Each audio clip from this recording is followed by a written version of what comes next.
Euh, Là, pour quelqu'un qui sait pas du tout, c'est vrai que est-ce que tu peux le banaliser au maximum, le trauma?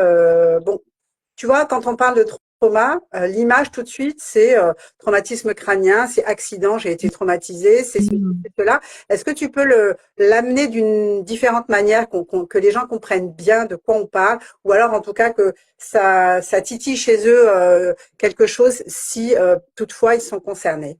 Tu as dit que tout le monde était concerné, mais on va dire qu'il y a des plus gros dossiers que d'autres. On va dire ça comme ça.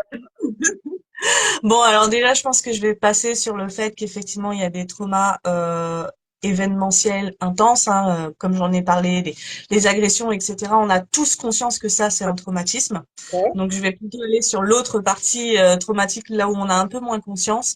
Depuis toute petite, maman, elle a tendance à négliger mes émotions. Quand je vais parler, quand je vais dire que je ne vais pas bien, que j'ai mal, que je suis triste, soit elle ne va pas m'écouter, soit elle va m'écouter à moitié, soit quand elle va m'écouter et me renvoyer quelque chose, c'est pour me dire qu'il y a pire ailleurs, que de pas m'en faire, d'arrêter de penser comme ça, et finalement de minimiser ce que je ressens. Donc en fait, ça, c'est un traumatisme qui est répété dans le temps. Pourquoi? Parce qu'on va invalider des émotions et le cerveau, il va se dire, à chaque fois que je vais exprimer une émotion, à chaque fois que je vais exprimer un mal-être, bah, derrière, je n'ai pas de soutien, je n'ai pas de rassurance, je n'ai pas de lien social. Et le lien social, c'est essentiel pour l'être humain, c'est un besoin primaire pour pouvoir vivre. Donc le cerveau va l'enregistrer en tant que traumatisme et il va construire autour de ça toute une architecture qui va mettre en place des protections. Je vais arrêter de parler de mes émotions.